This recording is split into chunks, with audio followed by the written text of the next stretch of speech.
जिंदाबाद जिंदाबाद जिंदाबाद प्रमोद बरो जिंदाबाद जिंदाबाद ইউপিপিএল হিসাবে তো এতিয়া আমরা বলবো যে এটা পার্টি হিসাবে আপনালোকে দেখিছে প্রমোদ বড়ো ডাঙৰীয়া আমাৰ সভাপতি তথা বিটিআৰ প্ৰধান তেখেতৰ নেতৃত্বত আজি বিটিআৰ অঞ্চলত বসবাস কৰা 26টা জনগোষ্ঠী সেই জনগোষ্ঠীৰ প্ৰত্যেকটো দল সংগঠন ইয়াৰ ইণ্টেলেকচুৱেল সকল আজি প্ৰমোদ বড়ো ডাঙৰীয়াৰ এই 4.5 বছৰীয়া যি শাসন এই শাসন কালতো তেখেতসকলে মানে ভালকে বুজি উঠিছে তেওঁলোকে দেখিছে যে আমাৰতো হ'ল যে শান্তি স্থাপন কৰি ভাতৃত্ববোধটো ৰাখি এই অঞ্চলৰ প্ৰগতি কৰাৰ কাৰণে কাম কৰি আছে যাৰ কাৰণে আজি ইউপিপিএল দলৰ আপোনালোকে দেখিছে বিপিএফৰ বছা নেতা তেখেতসকলে আজি ইউপিপিএলত যোগদান কৰিছে সেইকাৰণে আগন্তুক নিৰ্বাচনৰ কাৰণে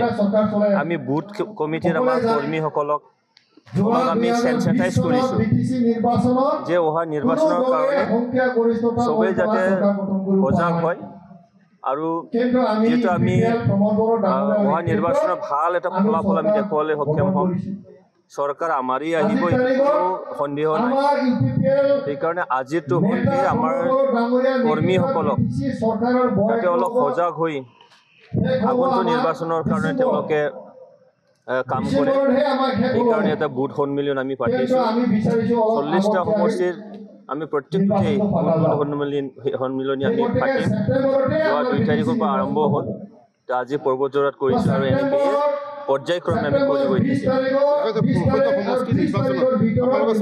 খেলিব ইতিমধ্যে ঘোষণা কৰিছে কিমানটা আচলতে আপোনালোকে টাৰ্গেট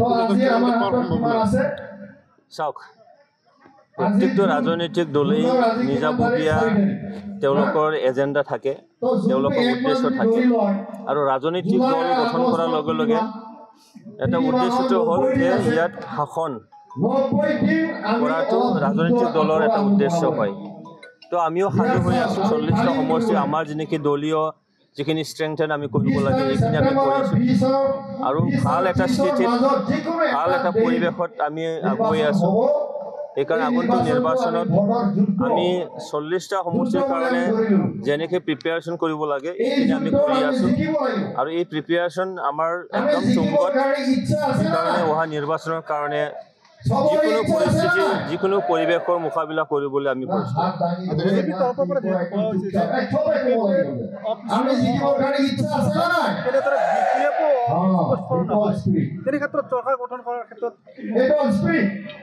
চাওক আমি ইয়াত শান্তি স্থাপন কৰিছোঁ আৰু শান্তি আজি চবেই উপলব্ধ কৰিছে শান্তি অবিহনে আমি কোনো এটা কাম বিচাৰকে আমি কৰিব নোৱাৰোঁ আৰু শান্তিৰ কাৰণে চবেই মানে ভাবিছিলোঁ হয়তো এটা সময়ত যে এই শান্তি কেতিয়াও ঘূৰি নাহিব কিন্তু শান্তিটো আজি আহিল আৰু এই শান্তি অনাৰ ক্ষেত্ৰত বিশেষকৈ আমাৰ প্ৰমোদ বড়ো ডাঙৰীয়া আমাৰ চিফ তথা পাৰ্টি সুপ্ৰিমো তেখেতৰ নেতৃত্বতে আজি গোটেই বিটিআৰ অঞ্চলত যোৱা 4.5 বছৰত কোনো এটা গুলি ফুটা নাই তেনেকৈ কোনো কিডনেপিং বা তেনেকৈ বনগামী নিশ্চয়কৈ হোৱা নাই আৰু আপোনালোকে জানে যে ইয়াৰ মুৰব্বী বা যিসকলে শাসন কৰি আছে তেখেতসকলৰ যদি বিচাৰে তেখেতসকলৰ যদি সদিচ্ছা যদি আছে তেওঁলোকে ইয়াত যদি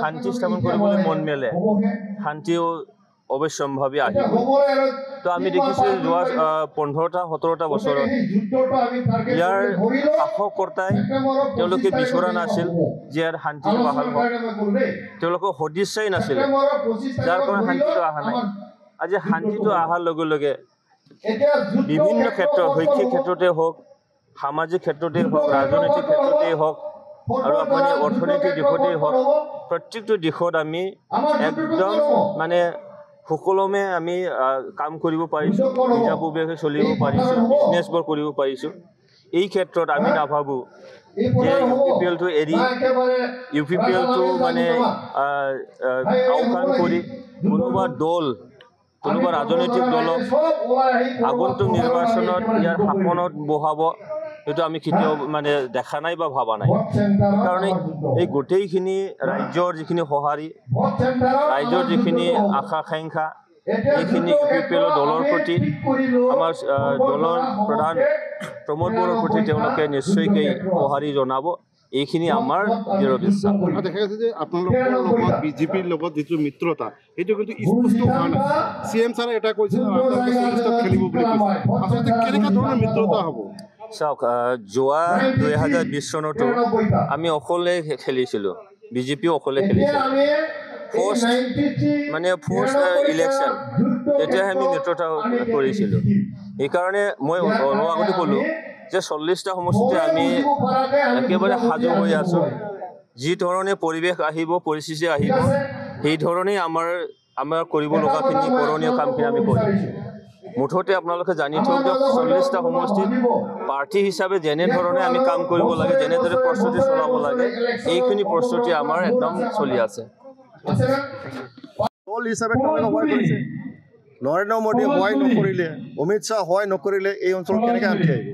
চুক্তি কাৰ দ্বাৰা হৈছে? চৰকাৰৰ লগত আন্দোলন কোনে কৰিছে? আমাৰ UPPL দলত থকা যিমান নেতাসকল আছে, BTR অঞ্চলৰ ৰাইজে আন্দোলন কৰিছে। আন্দোলন কৰাৰ পিছতহে আলোচনা হ'ল। আলোচনা কৰাৰ পিছতহে আমাৰ আজি মানে চুক্তিটো হৈ গ'ল। তো গতিকে আমি আন্দোলনকাৰীসকলে যদি শান্তি চুক্তি যদি আবদ্ধ নহয়, চৰকাৰে একো কৰিব নোৱাৰে। তো গতিকে মূল আমাৰ অংশীদাৰ হ'ল আমাৰ BTC বাকী ৰাইজ। BTC বাকী ৰাইজে শান্তি বিচাৰিছিল, শান্তিত চুক্তিবদ্ধ হ'ল। শান্তিৰে আমি জীয়াই আছোঁ। UPPL এই অঞ্চলৰে দল, গতিকে ৰাইজে আঁকোৱালি ল'ব।